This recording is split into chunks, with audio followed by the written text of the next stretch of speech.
Hello అండి అందరికీ welcome back to my channel. ఇప్పుడే ఎపిసోడ్ చూడడం జరిగింది. రివ్యూ స్టార్ట్ చేసేద్దాము. ఓకే, రివ్యూకి బదులు ముందు అప్డేట్స్ చెప్తా. సో దట్ ఈ రివ్యూలో ఏం చెప్పబోతున్నాం, ఎవరి గురించి మాట్లాడబోతున్నాం తెలిస్తే నా రివ్యూ పూర్తిగా చూద్దరు. కానీ ఫస్ట్ థింగ్ అండి, దివ్య గారికి అన్యాయం జరిగింది. యాజ్ యూజువల్గా ఎడిటింగ్ వాళ్ళు తగ్గట్టు వేసేసుకున్నారు. అదైతే అరాచకం, అన్యాయం అని మనం క్లియర్గా కాల్ అవుట్ చేయొచ్చు. మధ్యలో ముక్క లేపేసి ఫస్ట్ ముక్క లాస్ట్ ముక్క అతికించేస్తే అసలు ఎడిటర్ గారు అద్భుతం చేశారని చెప్పచ్చు. రెండోది, ఏవైనా మాట్లాడారా అండి కళ్యాణ్ గారి ఫాదర్. అబ్బా సూపర్. కప్పు వద్దని చెప్పి నిజంగానే కప్పు ఇప్పించేశారు కళ్యాణ్ గారితోని. మామూలుగా లేదనమాట. ఇన్స్పిరేషనల్ స్పీచ్ అని చెప్పచ్చు. ఎక్కడా తగ్గవలసిన అవసరం అయితే లేదు. ఇంకా కళ్యాణ్ గారికి ఆల్ ఆఫ్ పే ఏమంటారు, ఫాదరే విన్నింగ్ చేసేసారని మనం చెప్పుకోవచ్చు. ఆ రేంజ్లో మాట్లాడారు. చాలా ఇన్స్పిరేషనల్గా ఉంది ఆయన మాట్లాడిన మాటలు అన్నీ. అండ్ మూడోది ఎవరి గురించి అంటే, అవినాష్ గారు వచ్చారు ఈరోజు ఇమాన్యుయల్ గారికి సపోర్ట్ కింద. ఫుల్ భలే మాట్లాడారు. కట్టప్ వస్తే తనుజ గారికి ఇచ్చింది, చెప్పింది, నీకు అర్థమైంది కదా ఎవరితో కాంపిటీషన్ అవ్వాలనే మాట బాగా చెప్పారు. అండ్ నువ్వు భయపడకయ్యా నామినేషన్ల కోసం అని అసలు గట్టిగా ఇప్పుడైనా ఇమాన్యుయల్ అర్థం చేసుకోవాలండి. నామినేషన్లోకి రావాలంటే భయపడాల్సిన అవసరమే లేదు అని ఖచ్చితంగా అర్థం చేసుకోవాల్సిన సమయం. సో ఇవి అప్డేట్స్ అన్నమాట. చెప్పేశాను. బట్ నా ఛానల్ని సబ్స్క్రైబ్ చేయండి, ఫస్ట్ లైక్ చేయండి అండ్ వీడియోని పూర్తిగా చూడండి. సో స్టార్టింగ్ నాగార్జున గారు వచ్చి అక్కడ ఆడియన్స్ని అనడం జరుగుద్ది, దివ్య కరెక్టా తనుజ కరెక్టా వీళ్ళిద్దరు గొడవలో అని. పర్వాలేదు, ఒక్కొక్కటిలా చెప్పినప్పటికీ ఎవరో తనుజ గారు ఫ్యాన్ ఉన్నారు. ఆవిడ బాగా ఏదైనా నేను తనుజ సైడే ఉంటానన్న రేంజ్లో ఆవిడ ఫిక్స్ అయిపోయారు అసలు. సో ఇప్పుడు ఫోకస్ ఇటు వస్తుంది అనమాట. బర్నీని లేపు అడుగుతారు, తనుజ దివ్య గొడవలో ఇద్దరిలో ఎవరు రైట్ అంటే బర్నీ గారు క్లియర్గా దివ్యయే రైట్. ఎందుకంటే దివ్య గేమ్ పరంగానే మాట్లాడింది. గేమ్ పరంగా మాట్లాడినప్పుడు గేమ్ పరంగానే మాట్లాడాలి కదా అన్నట్టు ఆయన పాయింట్ చెప్తారు. ఆయన పాయింట్ మీద మాత్రం ఎక్కడ ఫ్లక్చువేట్ కాలేదు. నాగార్జున గారు ఎంత కన్ఫ్యూజ్ చేసినా మరి తనుజ కోసం తనుజ ఫైట్ చేసుకోవాలి కదా అని చెప్పి మధ్యలో అందించినప్పటికీ కూడా బర్నీ గారు ఎక్కడ ఇదవ్వలేదు. సూపర్ అండి. బర్నీ గారు ఫస్ట్ టైం నాకు నచ్చారు. ఎందుకంటే ఇప్పటికొచ్చి ఆయన స్టాండే తీసుకోలేదు ఎవరి వైపు ఏంటి అని. ఈ రోజు అయితే మంచి స్టాండ్ తీసుకున్నారని చెప్పుకోవచ్చు. రెండోది, ఇమాన్యుయల్ని అడుగుతారు. నాకు ఇమాన్యుయల్ ఎందుకని అంత కన్ఫ్యూజన్ అవుతారు నాకు ఇప్పటికీ అర్థం కాదు. ఆ టైంలో ఇమాన్యుయల్ కూడా తనుజాకే ఓటేసి తనుజ గారు అవును కరెక్టే ఇమ్యూనిటీ వచ్చింది ఇప్పుడు ఉండడం కరెక్ట్ అని చెప్పిన మనిషి అదే పాయింట్ దివ్య గారు చెప్తేనే కదా తనుజ గారు యాక్సెప్ట్ చేయలేదు. అప్పుడే కదా గొడవ ఫ్లేరప్ అయింది, నన్ను ఎందుకు టార్గెట్ చేస్తున్నావు ఎందుకు అని. కానీ ఇమాన్యుయల్ వచ్చి ఇట్లా ఫ్లిప్ అయితే వామ్మో, గజని బర్నీ గారికి ఇచ్చిన గజని ఇమాన్యుయల్కి ఇవ్వాలండి. ఇమాన్యుయల్ గారే అంటారు అసలు కరెక్టే కదా అని చెప్పి వాదించడం జరిగింది, కోప్పడడం జరిగింది. తనుజ గారు అందుకే మాస్టర్ మైండ్ వేసి వాళ్ళ ఫ్యామిలీని ఒక చోటే పెట్టాను, ఇప్పుడు చూద్దాం ఎలా బయటకు వస్తారని చెప్పి ఆవిడ వేసిన పాచిక మామూలుగా వెళ్ళలేదు కదా అని అనిపించినట్లు చూపించారు. కానీ ఇమాన్యుయల్ తనుజ రైట్ అంటారు. ఎందుకో దివ్యాయే ఫస్ట్ అరిచింది చేసింది అని చెప్పేసి అంటారు. నాకు అది ఏందో ఆ లెక్క ఏందో, తనుజకి భయపడుతున్నారా, నిజంగా తనుజ ఫ్రెండ్ అని చెప్పి ఆ కట్టసి ఉందా, ఎందుకులే గొడవలు ఇప్పుడు చెప్పేద్దాం అనుకొని కమిట్ అయ్యి చెప్పారా, ఆ క్లారిటీ ఏందో ఇమాన్యుయల్కే తెలియాలి. అండ్ మూడోది, డిమాండ్ పవర్ని లేపుతారు, నించోబెట్టి అడుగుతారు ఎవరు రైట్ అంటే పాపం డిమాండ్ పవన్ స్టార్టింగ్ దివ్యదే రైట్ అని చెప్తారు. కానీ పిచ్చిగా మాట్లాడడం అది ఎవరు స్టార్ట్ చేసి అలా మాట్లాడచ్చా అనగానే అవును దివ్యయే రైట్ అని చెప్పిన మనిషి అవును పిచ్చిగా మాట్లాడడం మాట్లాడడం తప్పు అని చెప్పి దివ్యదే తప్పు అని చెప్పి ఒప్పేసుకుంటాడు. అంటే ఒప్పిద్దాం అని డిసైడ్ అయినప్పుడు మరి ఎందుకండి అడగడం, అంటే ఆల్రెడీ ఒకటి మైండ్లో ఫిక్స్ అయ్యి ఇదే చెప్పిద్దాం అని ఫిక్స్ అయ్యి వచ్చినప్పుడు ఎందుకు అడిగించడం, అనవసరం కదా. పోని ఆ క్లిప్ ప్లే చేశారు. ఆ ఎడిటింగ్ గారికి జనాలు చూడట్లేదు అనుకుంటున్నారేమో. నా రివ్యూ ఛానలే కదా, చాలా మంది రివ్యూ ఛానల్స్ వాళ్ళు ఉన్నారు, చాలా మంది చూస్తున్నారు. రివ్యూ అంటేనే ఉన్నది ఉన్నట్టు ఇవ్వడం. ఎంతోమంది రివ్యూ చాలా ఉన్నది ఉన్నట్టు ఇస్తున్నారు. ఆ ఇచ్చే ప్రాసెస్లో అందరూ ఆ ప్రతి క్లిప్పు చూస్తారు కదండి. ఆ ఒక్క లాజిక్ని ఎలా మర్చిపోయారు. పోనీ రివ్యూ ఛానల్స్ వదిలేయండి, ఆడియన్స్ చూస్తారు కదా. తెలియదు అనుకుంటున్నారా ఎవరు ఏం మాట్లాడారు, ఏం మాట తర్వాత ఏ మాట వచ్చింది. క్లియర్ కట్గా నువ్వు ఒకరంటే ఇష్టం లేదు అన్నా సరే వాళ్ళ వెనకని తిరుగుతున్నావా అని చెప్పి తనుజ గారు అన్నాక పిచ్చిగా మాట్లాడుతున్నావా ఏంటది అని చెప్పి దివ్య గారు అన్నారు. కానీ మధ్యలో ఆ మొక్క ఎందుకు లేపుశారు, తనుజ గారు అన్న ఆ మొక్కను ఎందుకు అడగలేదు మరి. ఈ విషయం ఏందో వాళ్ళకే క్లారిటీ రావాలి. ఓకే, పాపం నాగార్జున గారు ఏం అనలేమండి, నాగార్జున గారికి చెప్తూ ఉంటేనే కదా ఇట్లా అడుగుతారు. అలాంటప్పుడు తనుజ గారి గురించి గట్టిగా పగడబందీగా ప్లాన్ చేశారు అని చెప్పుకోవచ్చు. సరే పోనీ ఇది కూడా వదిలేద్దాం. నాకు ఎలా అనిపించింది అంటే లాస్ట్లో దివ్యతో మాట్లాడిస్తారు. అమ్మ తనుజ అని లేపి కెప్టెన్ అవగానే పొగరు వచ్చిందా, కళ్ళు ఎత్తికెక్కాయా అని చెప్పి అంటారు. గేమ్ పడిపోతుంది అది ఇది అని. నాకు ఎలా అనిపించింది అంటే తనుజ అన్న విధానం అంటే ఏదో కయ్యవాడమని ఏదో నోరు పెట్టుకుని పడిపోవాలని కాదు, కానీ సరే ఏదో ఈవిడ కూడా మాట ఉంది కదా అనేస్తే పోలే అన్నట్లు అన్నారు. కానీ ఒక రకంగా 10% వద్దులేండి, మరీ తక్కువ అవుతుంది, 50% బాగానే అన్నట్టనే ఒప్పుకోవాలి. కొంచెం ఆవిడ తగ్గడానికే తగ్గుతారనే అనుకుంటున్నాను. తనుజ గారు ఖచ్చితంగా నాగార్జున గారి ఫీడ్బ్యాక్ తీసుకుని తగ్గుతారనే అనుకుంటున్నాను. మరి ఏమో చూడాలి మనం. సో ఫస్ట్లో అది ఇది అన్నది ఎందుకు అని అంటే తను అరిచేసరికి నేను తీసుకోలేకపోయాను సార్ అని చెప్పి తనుజ గారు అన్నారు. ఫస్ట్ అరిచింది ఎవరు, నన్నే ఎందుకు టార్గెట్ చేస్తున్నావు, నువ్వు నన్నే ఎందుకు టార్గెట్ పెట్టుకుంటున్నావు అని ఆవిడ ఊహలో బతికి ఆవిడ అన్నాక ఆవిడ ఫ్లేరప్ అయ్యాక పాపం దివ్య మాట్లాడింది. దివ్య గారు చాలా కంపోజ్డ్ కామ్గా ఉంటారు, లాజికల్గా మాట్లాడతారు ఏదైనా. ఆవిడ దాంట్లో ఒకటే మైనస్ ఏంటంటే భరణి గారు వచ్చేసరికి ఆవిడ పాజిటివ్ అవుతుంది, అది ఒప్పుకోవాల్సిన విషయం. ఆవిడ ఒక బ్రదర్గా ఆయన ట్రీట్ చేసినప్పుడు ఆమె ఆ పాజిటివ్, ఆమె నేచర్ ఏమో నేను కూడా చూస్తుండగా నాకు అర్థమవుతుంది. కానీ ఈ విషయానికి తనుజ గారు భ్రమలో ఉండిపోయి ఆవిడ చేసిన దీనికి కూడా ఇక్కడ ఆవిడ కూడా తిప్పికొట్టే మాట్లాడింది. ఆవిడ కూడా మళ్ళీ అలానే మాట్లాడింది. ఇక్కడ కన్విన్స్ చేసేసినట్లు అయిపోయింది. లాస్ట్లో దివ్య దగ్గరికి వచ్చి దివ్యతో కన్విన్సింగ్గా అవును సార్ అలా ఉండకూడదు, పిచ్చిగానే మాట నాదే, నేనే ఫ్లేరప్ అయిపోయాని చెప్పి పాప అమ్మాయి ఒప్పేసుకుంది. ఆ అమ్మాయి ఏంటంటే నాకు ఎందుకు వచ్చిన గొడవ, ఆ క్లిప్ చూసాక ఆ పరిస్థితులు ఎవరునో అవునా నేను ఇలా అన్నానా అని చెప్పి హీట్ ఆఫ్ ది మూమెంట్లో అయిన గొడవలు కదండి. మామూలుగా మనం ఎవరైనా ఒక హ్యూమన్ ఇద్దరు గొడవ ఆడుకుంటున్నప్పుడు ఆ హీట్లో వస్తాయి నోట్లోంచి మాటలు. హీట్ డౌన్ అయ్యాక ఏది ముందు ఏది వెనక అనేది ఎవరికైనా కష్టమే గుర్తుంచుకోవడానికి. సో అట్లనే పాపం దివ్య గారు మర్చిపోవడం జరిగింది. మర్చిపోవడానికి అది ఇంకెందుకులే, ఇంత చూపించక కూడా ఒప్పుకోకపోతే అయ్యో నేను అలా అన్నానా అని ఆమెకే అనిపించి ఉండొచ్చు. అందుకే ఆమె నాకే సారీ అనిపించింది సార్, నేను చూసుకుంటాను అని చెప్పి క్లియర్ కట్గా మాట్లాడారు. సో అక్కడితో ఆ చాప్టర్ అంటే ఆ గొడవని ఎండ్ చేశారు. తర్వాత అంటారు ఫ్యామిలీ వీక్ కదా, ఫ్యామిలీ వీక్ అయ్యి ఎంత హ్యాపీగా ఎమోషనల్గా ఎంత ఇదిగా ఉన్నారు, ఈ టైంలో గొడవలు అవసరమా అని అన్నారు. అవసరం కాదు, బట్ అనుకోకుండా పాపం వాళ్ళకి జరిగింది అని చెప్పుకోవచ్చు. ఇది గొడవ అప్డేట్. టాస్క్ గురించి మాట్లాడదాం. ఓకే, భలే ఇంట్రెస్టింగ్గా జరిగింది టాస్క్. తనూజ గారు క్లియర్గా ఫ్లాప్ సంచాలకండి, నేను చెప్తా. పాపం సుమన్ శెట్టి గారు 1 by 1 ఆ స్టెప్స్ పెడుతున్నప్పుడు ఒకదానికి ఒకటి తిప్పి పెట్టాలి. తిప్పి పెట్టకుండా ఇట్లా పెడుతుంటే వెళ్ళు వెళ్ళు వెళ్ళు అని చెప్పి తనుజ గారు అంటారు. ఆ క్లిప్ క్లియర్గా ఉంటుంది, క్లియర్గా ప్లే అవుతుంది. రీతు గారు నిదానం అయినప్పటికీ కూడా ఫోకస్డ్గా వెళ్తూ ఉంటారు. పాపం సుమన్ శెట్టి గారు అనకూడదు కానీ 100% ఇచ్చారు. ఆయన ఏంటంటే చాలా ఫాస్ట్గా వచ్చారు. ఆయనకి ఎవరో ఒక్కరు చూసి చెప్పినా సరే కొంచెం ఇదవుతుంది, ఫోకస్ తొందరగా చేయాలి చేయాలని ఆలోచన ఆయన ఉన్నారు. వెళ్ళు వెళ్ళు వెళ్ళు అని చెప్పి తనుజ అన్నారు కూడా. కళ్యాణ్ అంటారు అన్నమాట, నువ్వే కదా వెళ్ళమన్నావు, నువ్వే కదా ఇచ్చేసానంటే తనుజ అసలు నేనెక్కడ, నన్ను వెళ్ళు వెళ్ళు అంటే వెళ్ళి నించుంటే అక్కడ అది ఆ ప్లాంక్ సర్కిల్స్లోకి సెట్ అవుద్ది అన్నాను కదా అని అంటారు. డెమోన్ వచ్చి చెప్తారు, సంజన వచ్చి సుమ్ము అని చెప్పి సుమన్ శెట్టి గారి సైడ్ స్టాండ్ తీసుకోవడం జరిగింది. కానీ ఈ లోపల రీతు గారు కరెక్ట్గా ప్లాంక్స్ పెట్టుకుంటూ వెళ్ళి ఆవిడ కెప్టెన్ జెండా పట్టుకొని నించొని ఉంటారు. ఆవిడ అరుస్తూనే ఉంటారు. రీతు గారు నోరికి అమ్మో ఏం తింటారో, హౌస్ మేట్స్లో అందరికీ ఆవిడే తింటారేమో ఏటో తెలియదు, తిన్నదంటే ఆవిడ వాయిస్కే వెళ్తుంది అనిపిస్తుంది. సో మొత్తానికైతే రీతు గారు కెప్టెన్ అవ్వడం జరిగింది. అక్కడ ఒక పెద్ద డిస్కషనే జరిగింది. లాస్ట్లో సంజన గారు కూడా వెళ్ళి ఒక డిస్కషన్ జరిగింది. డిమాండ్ పవన్ మీద అవ్వడం జరుగుతుంది. ఏదైనా సరే తనూజ గారు ఈసారి సంచాలకుగా విఫలమయ్యారు. పాపం అనకూడదులేండి, ఆవిడ తర్వాత ఫ్లిప్ అయింది కాబట్టి నేను పాపం అన్న. ఎందుకంటే అక్కడ నేను అనలేదు, నేను వెళ్ళమని అనలేదు సుమన్ శెట్టి గారికి అని. అందుకని ఆయన పెడుతుంటుంటే వెళ్ళు వెళ్ళు వెళ్ళు అని చెప్పి అన్నది తనూజ గారే. సో 100% పాపం సుమన్ శెట్టి గారి పోయిందైతే కెప్టెన్సీ తనూజ గారి వల్లనే. ఏమో ఇప్పుడు అనిపిస్తుందండి, లాస్ట్ ఇయర్ గారు కరెక్ట్గానే అన్నారు, ఆమె హైప్ అవుతుంది చూసుకో అన్నది అయితే నిజమేనేమో అని అనిపిస్తుంది. సుమన్ శెట్టి గారు ఖచ్చితంగా ఫీల్ అయ్యే ఉంటారు 100%. అందులో అయితే చూడాల్సిన అవసరం లేదనమాట. సో వీళ్ళకి ఒక టాస్క్ ఇవ్వడం జరుగుద్ది. ఇంకా వాళ్ళకి సపోర్ట్ చేయడానికి హౌస్ మేట్స్ వాళ్ళ ఫ్యామిలీస్ ఇంట్లోకి వస్తున్నారని చెప్పడం జరుగుద్ది.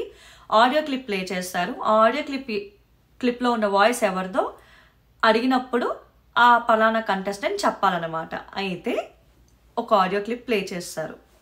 ఆ ఆడియో క్లిప్ ప్లే చేసి ఎవరిది అని అడిగే లోపున తనూజ గారు చెప్పేస్తారు బర్నీ గారు వాళ్ళ మదర్ది అని. నేను ఎవరిది అడిగానో వాళ్ళే చెప్పాలి, లేకపోతే వాళ్ళు రారు అని అంటే ఒక్కసారిగా బర్నీ గారు కన్నీళ్ళు తెచ్చేసుకుంటారనమాట.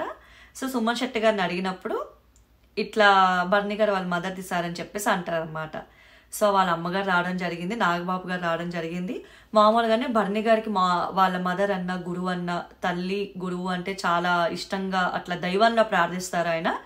స్టేజ్ మీద కూడా చెప్పడం జరుగుద్ది, నా దగ్గర ఈ బాక్స్ ఉంది, ఈ బాక్స్లో ఉన్న వాళ్ళు నాతో ఉంటేనే ఇంట్లో ఉంటాను అని. సో బర్నీ గారు అయితే ఫుల్ హ్యాపీ అయిపోతారు. నాగబాబు గారు గట్టిగా బూస్ట్ ఇచ్చారని చెప్పుకోవాలి. ఆడు ఇది కాదు అని చెప్పేసి చెప్పడం జరుగుద్ది. ఒకటే తీసుకోలేకపోయినా ఏంటంటే హాసిని అంటే ఒక బాక్స్ ఉంటుంది, అందులోంచి ఒక్కొక్కటి తీస్తే ఒక హీరోయిన్ ఒక హీరో రోలో విలన్ రోలో ఏదో వస్తూ ఉంటుంది. అందులో ఈ నాగబాబు గారు తీసినప్పుడు హాసిని వస్తుంది అనమాట. హాసిని వస్తే రీతు గారు అంటారు, అయ్యో హాసిని నవ్వు ఎంత కిలకిలా ఉంటుంది, రీతు గారు నవ్వు అనేసరికి తర్వాత ఆయన ఎస్వి రంగారావు గారు మాయాబజార్లో ఎస్వి రంగారావు గారు నవ్వులా ఉంటుందని చెప్పి బాగానే కవర్ చేయడం జరిగింది. వాళ్ళ అమ్మగారు కూడా బాగా చెప్తారు, ఆడు నీ గేమ్ నువ్వు ఆడు, దేనికి ఎక్కడ డైవర్ట్ అవ్వద్దు, బాండింగ్స్కి దేనికి అని చెప్పి కరెక్ట్గా చెప్పడం జరిగింది. ఆవిడ వెళ్ళిపోతుంటే దివ్య గారు చెయ్యి ఎత్తడం వల్ల అడిగి మరీ పాపం ఎంచుకున్నట్టు అనిపించింది. నేను ఎందుకు చెప్తున్నానో పెద్దదానిగా అర్థం చేసుకొని ఇది నువ్వు ఆడుకో అన్నట్టు ఆవిడ చెప్పారనమాట. సో పాపం అనిపించింది. దివ్య గారు కూడా బాధపడ్డారు, కాదు మీ ఫ్యామిలీ మెంబర్స్ కూడా నన్నే అనుకుంటున్నారు అని చెప్పి ఆవిడ బాధపడడం జరుగుద్ది అనమాట. సహజంలేండి, ఎవరున్న ఆ ప్లేస్లో అలానే అంటారు. తనూజాకి నువ్వు నా మనవరాలు అని చెప్పేసి పొగడ్డం జరిగింది. సో కానీ బర్నీ గారు అంటారు, నాకు తెలుసు కదా, నేను కదా పట్టించుకోవాల్సింది అని చెప్పి బర్నీ గారు దివ్య కన్వర్జేషన్ అవుతుంది. అక్కడితో ఆ క్లిప్ అయిపోతుంది అనమాట. సో టాప్ 5 ఎవరు ఉంటారో పెట్టమంటారు, ఒక్కొక్కరు వాళ్ళది పెడతాను. టాప్ 5 మాట్లాడినండి, ఎవరికి వాళ్ళ ఒపీనియన్స్ పెట్టారు కదా, సో అది నేను మాట్లాడను. అదేంటంటే ఒక్కొక్కరు ఒక్కొక్కలా పెడతారు కానీ మనం ఒక్కొక్కరి గురించి మాట్లాడలేము అనమాట. అందుకే వాళ్ళకి నచ్చినట్టు వాళ్ళు తగ్గ తీరులో పెడతారు. సెకండ్, కళ్యాణ్ వాళ్ళ ఫాదర్ క్లిప్ ప్లే చేయడం జరుగుద్ది. సో రీతుని అనుకుంటా లేపి అడుగుతారు, కళ్యాణ్ వాళ్ళ ఫాదర్ అని లక్ష్మణ్ రావు గారు అని చెప్తారనమాట. కళ్యాణ్ వాళ్ళ ఫాదర్ బ్రదర్ రావడం జరిగింది. సో మొత్తానికైతే ఇప్పుడు కళ్యాణ్ వాళ్ళ ఫాదర్ స్టేజ్ మీదకి వచ్చారు. సో అసలు ఏం చెప్పాలి, ఎంత ఇన్స్పిరేషనల్గా అనిపించిందంటే అతను మాట్లాడుతుంటుంటే అసలు భలే, అంటే నిజంగానే కన్నీళ్ళు వచ్చాయండి అసలు అతను మాట్లాడుతుంటే. చూడండి, ఎవరైతే చూడలేదో ఖచ్చితంగా వెళ్ళి ఆ క్లిప్ ఒకటి వేసి చూడండి. నిజంగా జీవితంలో ఎంత మంచిగా ఉండాలి అనేది, కొంతమందికి ఎంత ఆశయంగా మారుతుంది అనేది చాలా బాగా చూపించారు. నలుగురి కోసం మనం కాదు, మన కోసం నలుగురు కాదు, నలుగురి కోసం మనం ఉండాలి అన్నట్టు. చెడి బతికినోడికి కంట బతికి చెడినోడికి ఆ డిఫరెన్స్ చాలా బాగా చెప్పారనమాట. సో ఎంత బాగా మాట్లాడారు అంటే, కప్పు మనకి ముఖ్యం కాదు, ఒకళ్ళు ఏడిపించకుండా కన్నీళ్ళు ఒకటి వస్తే ఆ కన్నీళ్ళు వేరే వాళ్ళు ఏమంటారు, ఒక్కసారి వస్తే దాన్ని వెనక్కి తీసుకోలేము అన్నట్టు మాట్లాడతారనమాట. నేను వర్డ్ టు వర్డ్ ఎగ్జాక్ట్గా ఫ్రేజ్ చేయలేకపోతున్నాను కానీ ఎక్సలెంట్ అండి, ఇన్స్పిరేషనల్ స్పీచ్ అని చెప్పచ్చు. ఎంత కష్టపడాలి పైకి వచ్చారు, ఒక చిన్న కొట్టు పెట్టుకొని వాళ్ళు ఎంత మెట్టు ఎదిగారు, ఆ జర్నీ అనేది వాళ్ళని చూస్తే తెలుస్తుంది. ఎంత సింప్లిసిటీగా వచ్చారంటే ఒక మిడిల్ క్లాస్ పర్సన్ ఎలా ఉంటారో ఇతన్ని చూస్తే అర్థమైపోతుంది అనమాట. కన్నీళ్ళు తెప్పించారని చెప్పచ్చు. అక్కడ ఉన్న వాళ్ళకి ఎవరికైనా కన్నీళ్ళు వస్తాయండి. కానీ ఒకటైతే అందులో ఎవరు నాన్న, ఎవరు తమ్ముడు, ఎవరు అన్న అని నేనే గుర్తుపట్టలేకపోయాను. అసలు ఇలా కూడా ఉంటారా అని అన్నట్లు అనిపించింది. నిజంగా చాలా యంగ్గా ఉన్నారు అతను, తెలుస్తుంది. ఇంకా వాళ్ళ తమ్ముడా అన్న ఎవరు ఏంది అనేది అసలు తెలియనే లేదు. ఇతను తమ్ముడులా లేరు, కళ్యాణ్ గారే అన్నయ్యలా ఉన్నారని చెప్పచ్చు అనమాట. ఎవరు తమ్ముడు ఎవరు అన్న అనేది మనం చెప్పుకోలేకపోతున్నాం అని చెప్పచ్చు. నేను రివర్స్ చెప్పాను. సో చాలా బాగా చెప్పారు. కప్పు ముఖ్యం కాదు అనుకుంటూ కప్పు దగ్గర తీసుకెళ్ళిపోయారు వాళ్ళ నాన్నగారు. చెప్పిన 4 కరెక్ట్ అయిన లైన్స్ అనమాట. చాలా చాలా బాగా అనిపించింది. ఆయన రాగానే నాగార్జున గారి కాళ్ళకి దండం పెట్టి ఆయన ఎంత వినయంగా ఎంత పద్ధతిగా ఉన్నారో తెలుస్తుంది.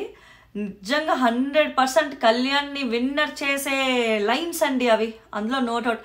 కళ్యాణ్కి అర్థం అవ్వట్లే ఆయన విన్నర్ స్టేజ్లో ఉన్నారు అని. వేరే వాళ్ళ కోసం సాక్రిఫైస్ చేయకూడదు, ఆయన కోసం ఆయన ఇంకా ఆడితే మాత్రం జనాలు రెడీగా ఉన్నారు ఇట్లా ఓట్లు వేసి పారేయడానికి. ఒకటి ఏంటంటే కళ్యాణ్కే తెలియట్లేదు అది. పాప ఆ ఇంట్లో నేను టాప్ 5లో ఉంటే చాలా అన్న ఆలోచనలో ఉన్నాడు, కానీ విన్నర్ అవ్వాలన్న ఫైర్ అయితే కళ్యాణ్లో రావట్లేదు అని అనిపించింది. కానీ ఎక్కడో అనిపిస్తుందండి ఈయన ఇచ్చిన మాటలకి, ఈయన చెప్పిన ఆ ఇన్స్పిరేషనల్ లైన్స్కి కళ్యాణ్ కప్పు కొట్టేస్తాడు అని అనిపించిన ఎపిసోడ్ అండి ఇది. రాసి పెట్టుకోండి ఖచ్చితంగాని. నెక్స్ట్ 5 వీక్స్ గ్రాఫ్ అయినా ఇట్లాగా ఏమంటారు గెలుస్తూ ఆట ఆడుతూ వెళ్తే చాలు, ఎక్కడ అయినా ఆలోచించాల్సిన అవసరం లేని రేంజ్లో ఒక వెయిట్ క్రియేట్ చేశారని చెప్పుకోవచ్చు. చాలా బాగుంది అసలు. సో రెండోది ఇప్పుడు నెక్స్ట్ ఇది భలే ఎంటర్టైనింగ్ ఉంటుంది. ఇమాన్యువల్ గారికి సపోర్ట్గా వాళ్ళ బ్రదర్ అవినాష్ గారు వచ్చారు. అవినాష్ గారు 2 సీజన్స్లో ఆడిన మాట నిజమే, చాలా బాగుంది. ఆయన గురించి చెప్పాలంటే కూడా నాకు నవ్వు వస్తుంది. ఆయన రీతుని డెమోన్ని ఇమిటేట్ చేసిన విధానం అయితే హైలైట్. అసలు నిజంగా నవ్వడం అనేది కంటే నవ్వించడం అనేది ఒక ఆర్ట్ అండి. అందరికీ అది ఉండదు, 100% అది ఒప్పుకోవాలి.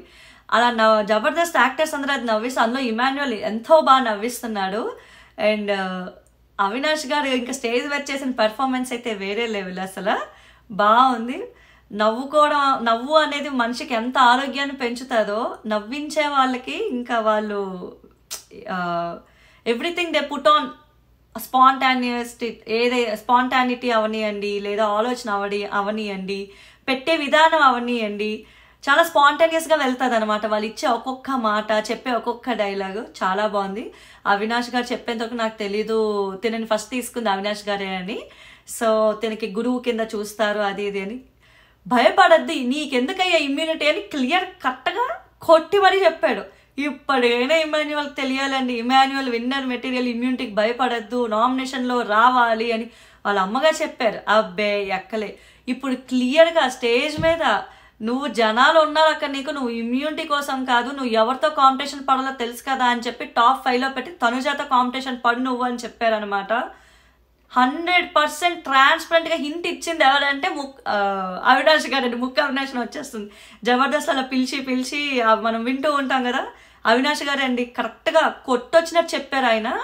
ఇప్పటికైనా ఇమాన్యువల్ గారికి అర్థం అవ్వాలి, ఇమ్యూనిటీ కోసం నామినేషన్లో ఉన్నామని భయపడడం అవసరమే లేదు, ధైర్యంగా పులిలా వెళ్ళొచ్చు అని చెప్పి క్లియర్ కట్గా కాల్అవుట్ చేయడం జరిగింది.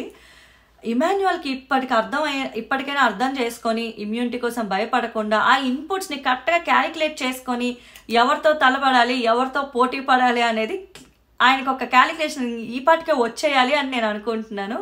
వెళ్తూ రీతు గారితో కానీ చేసిన కామెడీ ఏదైతే ఉందో బాగుంది. ఇతనికి ఒక డబ్బా వచ్చిందండి, ఇద్దరిని సెలెక్ట్ చేయాలి కదా. సో అందులో ఫస్ట్ ఒకటేమో మహానటి వస్తుంది. మహానటి అనగానే తనూజ బాగా చెప్పాడండి రీజనింగ్ కానీ అది. అప్పుడు కూడా తనూజ సపోర్ట్ గురించి పాయింట్ వచ్చేసరికి పాప ఆవిడ నామినేషన్లో ఉన్నాను అనుకుంటున్నారేమో, వీకెండ్ స్టేజ్ మీద ఉన్న విషయం మర్చిపోయారేమో అని అనిపించింది. అదే మాట అవినాష్ గారు కూడా గుర్తు చేయడం జరిగింది అనమాట, నేను ఇంట్లో లేను, నేను బయట ఉన్నాను అని. సో ఫన్నీ అనిపించింది. నెక్స్ట్ పాప ఇంకోటి తీస్తారు, కట్టప్ప వస్తుంది. కట్టప్ప అనగానే మళ్ళీ తనుజ అంటారు. నాగార్జున గారు అడుగుతారు, ఏంటి ఎంతమందికి వెన్నుపోటు పొడిచిందంటే 1 2 3 4 5 ఉన్నాయి సార్ అని అంటారు అనమాట. బాగా హింట్ ఇచ్చారు అవినాష్ గారు. హౌస్ మేట్స్ అందరికీ కూడా ఏం జరుగుతుంది, ఎవరు మైండ్ గేమ్ ఆడుతున్నారు అన్నది కరెక్ట్గానే హింట్ ఇచ్చారు. చూడాలి వీళ్ళు ఎంతమంది పట్టుకుంటారు, ఎంతమంది వదిలేస్తారు అనేది చూడాలి. వాళ్ళ బ్రదర్ కూడా చాలా ఎమోషనల్ అవ్వడం జరుగుద్ది. చిన్నప్పుడు ఎంత సపోర్టివ్గా ఉన్నారు, తన కోసం ఒక తమ్ముడు కష్టపడకూడదు అనే బ్రదర్ ఎలా ఉన్నారు అనేది చాలా బాగా చూపించారు అనమాట. So good. ఫ్యామిలీ సపోర్ట్ అనేది ప్రతి ఒక్కరికి లైఫ్లో ఏదో ఒక సందర్భంలో ప్రతి ఒక్కరికి ఉంటూనే ఉంటుంది. అదే విధంగా ఇమాన్యువల్ ఎంత కష్టపడి పైకి వచ్చారో తెలుస్తుంది అనమాట. అతని జర్నీ అయితే it's not at all easy అని క్లియర్ కట్గా తెలుస్తుంది. లిటరల్ ఒక చిన్న హౌస్లో ఒక గుడిసెలో ఉండి ఆయన ఇప్పుడు మెట్టు ఎదిగిన విధానం ఏదైతే ఉందో అది హైలైట్. ఖచ్చితంగా అవినాష్ గారు ఇచ్చిన టిప్స్ ఖచ్చితంగా పాటిస్తారేమో చూడాలండి మనం కూడా. ఇమాన్యువల్ ఎట్లా ఉంటాడు ఈసారి నామినేషన్స్లో చూడాలి. నామినేషన్స్ అయితే ఈసారి చూడాలని ఉంది. ఒక్కొక్కరు హౌస్ మేట్స్ వచ్చి చెప్పి వెళ్ళాక ఎవరు ఎలా మాట్లాడతారా అనేది ఖచ్చితంగా వెయిట్ చేసి చూద్దాం. నెక్స్ట్ దివ్య గారికి వాళ్ళ తాతగారు వాళ్ళ ఫ్రెండ్ సలోని అంటే యూఎస్ నుంచి వచ్చి స్టేజ్ మీద సపోర్ట్ చేసింది. సూపర్, మంచి ఫ్రెండ్, ఏమంటారు, a good friend is equals to one good book అంటారు కదండి. బాగా అనిపించింది. నిజంగా ప్రతి ఒక్కరికి లైఫ్లో ఒక స్నేహితులు అలా ఉండే ఉంటారు. ఒక మంచి స్నేహితులు అనేది ఎంత మేజర్ రోల్ ప్లే చేస్తుందో తెలుస్తుంది అనమాట. సో వాళ్ళ తాతగారు రావడం జరిగింది, చెప్పడం జరిగింది. టాప్ 5లో పెట్టినప్పుడు నాకు ఈ విషయాలు చాలా బాగా నచ్చారండి. ఆయన 5లో పెడతారు ఎందుకంటే మెట్టు మెట్టు ఎదగాలి, ఇది కాదు గేము, ఇంకా ఆడాలి అని క్లియర్ కట్గా కాల్ అవుట్ చేశారు. సలోని చాలా బాగా మాట్లాడారు, ఆవిడ కూడా. సో లాజికల్గా మాట్లాడేది తనే అని చెప్పి చాలా బాగా చెప్పడం జరిగింది. నిజమే, ఆవిడ కామ్, కంపోజ్, లాజికల్ 100% చాలా బాగా మాట్లాడింది దివ్య ప్రతి విషయంలో కూడాని. సో ఖచ్చితంగా దివ్య గారి ఇన్పుట్స్ తీసుకొని ఫాలో అవుతారని తెలుస్తుంది. బాండింగ్ గురించే కాదు, బాండింగ్ బయటకు వచ్చినా ఉంటుంది, ఇంట్లో ఉన్నందుకే గేమ్ ఆడు అని చాలా బాగా చెప్పింది. Very very good suggestion for her. అందులో అయితే చూడాల్సిన అవసరం లేదు. సో ఇట్లాగా వీళ్ళ ఎపిసోడ్ ఇక్కడితో వీకెండ్ ఎపిసోడ్ పూర్తయిందనమాట. సో సండే అప్డేట్స్ ఇంకొన్ని వచ్చాయి, నేను అవి కూడా చెప్తాను. అర్జున్ రెడ్డి రేంజ్లోని కొన్ని డైలాగులు వచ్చాయి, ఆ పిల్ల నాది అని. సో అది ఎవరన్నారు, ఎవరికన్నారు అనేది కూడా నేను నెక్స్ట్ వీడియోలో మాట్లాడతా. సో ఈ వీడియో అవగానే అప్డేట్స్ వీడియో చేయబోతున్నాను. ఆ వీడియోలో అప్డేట్స్ వీడియో మొత్తం అన్నీ పెడతాను. ఖచ్చితంగా నా రివ్యూ ఎండ్ వరకు చూడండి. ఈ వీక్ నో ఎలిమినేషన్ అని ఎలాగో చెప్పేసా కాబట్టి నేను నా థంబ్నెయిల్లో కానీ రివ్యూలో కానీ ఎలిమినేషన్ గురించి మాట్లాడట్లేదు. ఆల్రెడీ అందరికీ తెలిసేసింది, నో ఎలిమినేషన్. దివ్య గారు 100% సేఫ్. ఖచ్చితంగా టర్న్ ఓవర్ అవ్వబోయే ఎపిసోడ్ నెక్స్ట్ వీక్ చూడాలి. డబుల్ ఎలిమినేషన్ కూడా ఉండే ఛాన్సెస్ ఉన్నాయి. ఒకవేళ ఉంటే ఎవరు ఉంటారు, ఎవరు వెళ్ళిపోతారు అనేది ఖచ్చితంగా వెయిట్ చేసి చూద్దాం. సో నా రివ్యూ నచ్చినట్టయితే don't forget to like, share and subscribe my channel. Thank you.